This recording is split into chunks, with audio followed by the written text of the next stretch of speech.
Ya, grupo, entonces en este video vamos a tratar síndrome de insuficiencia cardíaca. Como ya me habíamos visto en el video anterior, tienen que recordar que gasto cardíaco es igual al volumen sistólico por la frecuencia cardíaca, ¿ya? Y la presión arterial va a estar dada por el gasto cardíaco, que es el componente, ¿cierto?, de la bomba, por la resistencia vascular, que es el componente de los vasos, ¿ya? Entonces, nosotros entender que el gasto cardíaco indica la función cardíaca, ya está muy relacionada. Entonces, si nosotros hablamos de un síndrome de insuficiencia cardíaca, lo que nosotros estamos hablando es que es un conjunto de signos y síntomas ya que dan incapacidad de aportar oxígeno en la proporción que lo requiere el metabolismo de los diferentes tejidos. Esto es, el corazón es incapaz de satisfacer las necesidades del cuerpo. El corazón no oxigena la sangre, lo oxigena el pulmón, ¿cierto? Pero es fundamental el corazón para poder, digamos, llevarlo a todo el sistema.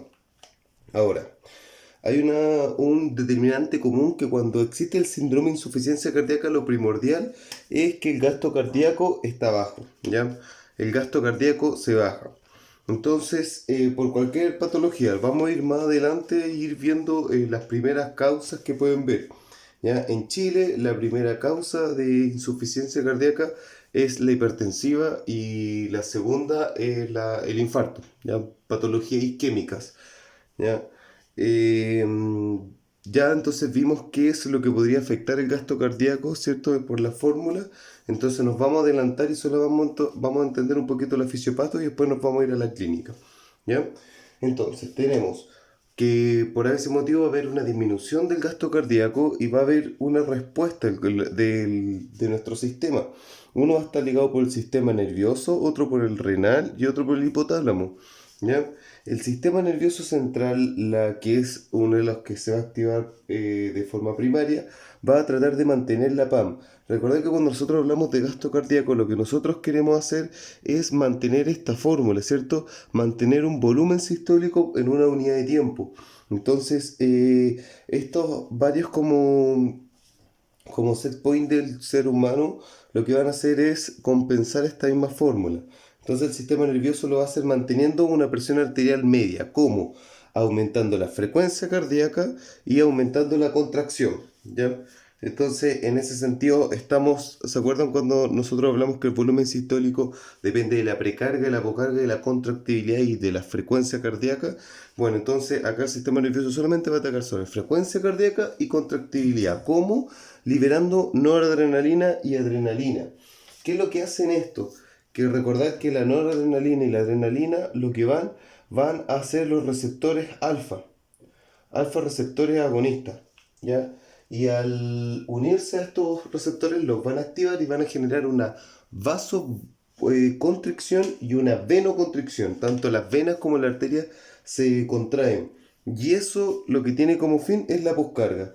Cuando nosotros vimos el video, ¿qué es lo que va a aumentar la poscarga? Bueno, una vasoconstricción con una venoconstricción va a aumentar obviamente esta tensión, ¿cierto? A la eyección, que es la poscarga.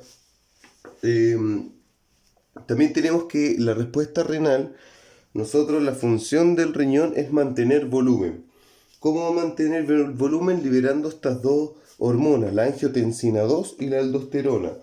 ¿Ya? La angiotensina 2 lo que va a hacer, va a estar, donde están los receptores y donde se van a activar, es en la arteriola eferente, que lo que van a hacer una vasoconstricción para mantener el volumen, evitar que como que la orina se bote, o sea, el volumen se bote por la orina y tratar de retener lo más que se pueda.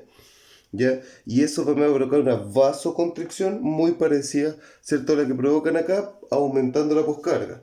Pero también nosotros tenemos que el riñón va a liberar la aldosterona.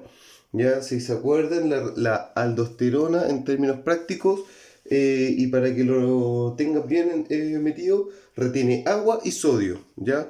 A través de sus canales. Ya, recordad que siempre el sodio viaja arrastrando agua. Entonces, agua y sodio.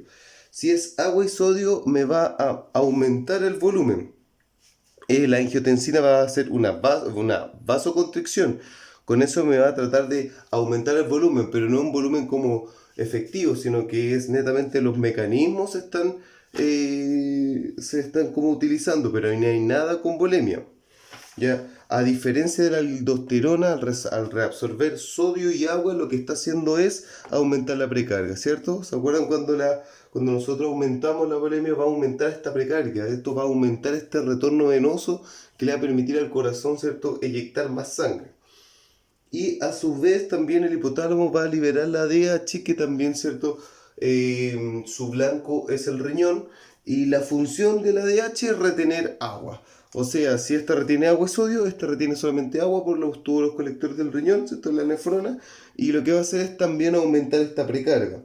¿Ya? Acá el dilema es que esto es lo que el cuerpo hace para tratar de compensar esto. Pero si ustedes se fijan, el mismo cuerpo como que nos engañamos a nosotros mismos. Porque por un lado estamos aumentando la poscarga y por otro lado estamos aumentando la precarga. Es más, si yo aumento la poscarga, yo debería aumentar la precarga, ¿ya? Pero esto no es tan así en un comienzo, porque en cierta manera es como si yo lo mismo cuando le hablamos del video pasado. Si yo aumento la poscarga, o sea, hay una mayor tensión, ¿cierto?, de salida, yo tengo que aumentar la fuerza, ¿ya?, para poder sacarlo. En un comienzo voy a necesitar esta compensación. Pero ¿qué es lo que pasa cuando yo tengo una precarga aumentada y una poscarga aumentada? Ya, en términos prácticos, lo que yo tengo es como, hay como una resistencia a la eyección. Entonces el volumen sistólico tarde o temprano, si se perpetúa en el tiempo, recordar que aquí hay una noxa que está haciendo que disminuya el gasto cardíaco, y el corazón, el cuerpo humano está compensando, pero a la larga obviamente nos vamos a estar engañando, porque aumentando la poscarga por un lado y aumentando la precarga por otro lado, el volumen sistólico va a ir disminuyendo, porque en términos prácticos tengo que yo aumentar a la presión de salida, y además la presión interna que hay es mucho mayor. Eso lo va a compensar entonces los mecanismos de Frank Stalin. ¿Y se acuerdan cuando ya entonces vamos a ir barajando todas estas variantes de la fórmula hasta llegar al último cachito que nos faltaba hablar, que es el mecanismo de Frank Stalin? Y el mecanismo de Frank Stalin dice que a mayor distensión, mayor contracción, ¿ya? Pero también con el tiempo se va perdiendo, porque existe una dilatación compensatoria, producto que yo tengo un volumen sistólico que está disminuido, ya producto de un aumento de presión de salida, aumento de presión interna. Entonces el corazón va a tender a compensar, a dilatarse más para poder romper esta tensión que se está liberando. Entonces, esta dilatación compensatoria más el aumento de la tensión parietal, ¿cierto? Las paredes de estos ventrículos van a provocar que es como ya el paso donde uno puede decir que esta insuficiencia cardíaca ya pasó a un grado irreversible, ya que es el remodelamiento de los cardiomiocitos. Cuando existe remodelamiento, ya prácticamente toda la estructura ya va cambiando y ya el daño va a ser progresivo, y lo que podemos hacer ahí es solamente retener el avance hasta que haya la disfunción del ventrículo izquierdo. Si hay una disfunción del ventrículo izquierdo, ¿cierto?, producto de esta compensación que no se pudo compensar, o sea, no se pudo arreglar en el largo tiempo, y si empeora aún más esta disfunción del ventrículo izquierdo, pensar que nosotros tenemos el corazón acá, tenemos un aumento de presión acá, tenemos un aumento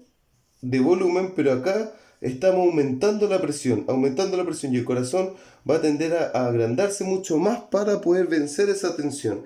Eso es como el concepto bien claro de lo que está pasando, y se va a remodelar acá. El problema es que tarde o temprano este músculo, ¿cierto?, ya no va a ser capaz de poder compensarlo, y al no ser capaz, entonces el corazón, o sea, el agua, ¿cierto?, se va hasta el intersticio. Si nosotros tenemos que el agua pasa por acá. Si yo aumento la presión, no sé si ustedes habrán pasado por fisiopato cuando hablaban de presión oncótica, presión hidrostática, ¿cierto? Cuando nosotros aumenta la presión hidrostática, el agua va a salir hacia afuera, ¿ya? La presión oncótica permite que entre. Entonces hay un aumento de presión hidrostática netamente por el aumento de presión en toda la cámara. Y eso va a permitir que el agua salga al intersticio, principalmente en los capilares pulmonares. ¿Por qué? Porque si nosotros vemos que entre medio de la entrada y entre medio de la salida hay algo, ¿qué es lo que hay? Ahí están los pulmones, ¿ya? Entonces, si yo aumento presión acá, con la presión hidrostática, ¿dónde va a salir? Hacia el intersticio de los capilares pulmonares, ¿ya? Y eso, cuando se pasa un poquito de agua al intersticio de los capilares pulmonares, ¿cierto? Se activan los receptores J. No sé si habrán escuchado de eso, pero vamos a ponerlo por acá. Son los receptores J.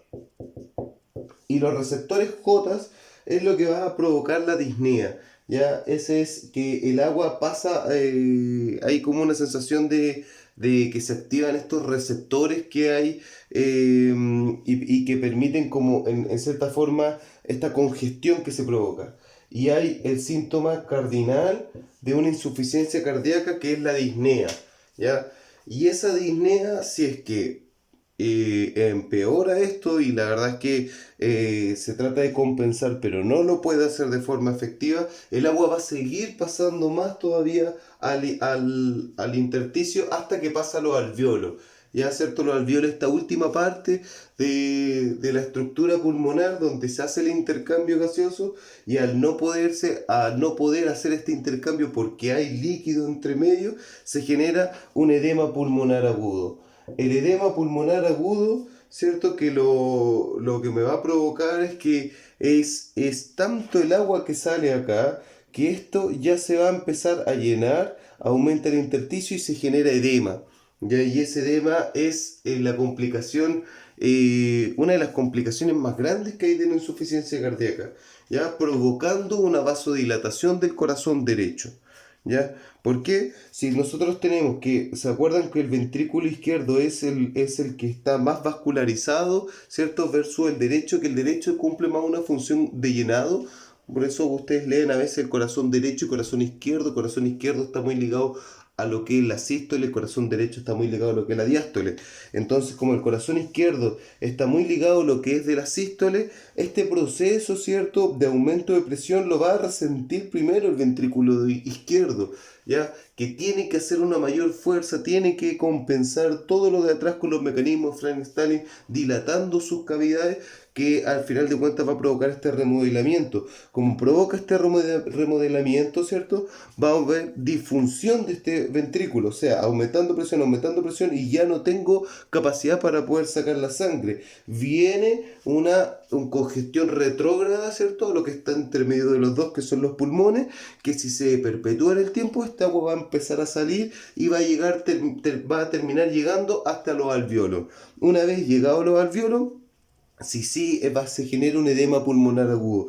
Una vez que se genera este edema, va de nuevamente, porque ya aumentamos presión y ya disfuncionamos esto. Ahora nos pasamos a los pulmones. Ya empezamos a tener problemas hasta que ya se generó este edema, que es la complicación.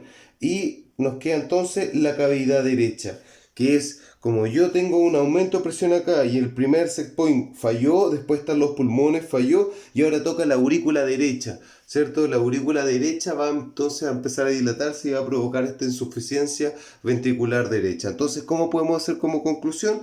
Gran parte, prácticamente la mayoría de las insuficiencias cardíacas parten con una disfunción del ventrículo izquierdo y terminan con una disfunción del ventrículo derecho.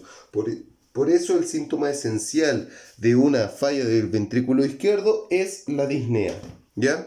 Versus lo que es el del ventrículo derecho, ¿cierto? Que es más sistémico. ¿Por qué? Porque de aquí en adelante, si ya empezamos a juntar líquido, ya lo que es de todo lo de la vena cava superior, vena cava inferior, ¿cierto?, lo van a terminar afectando.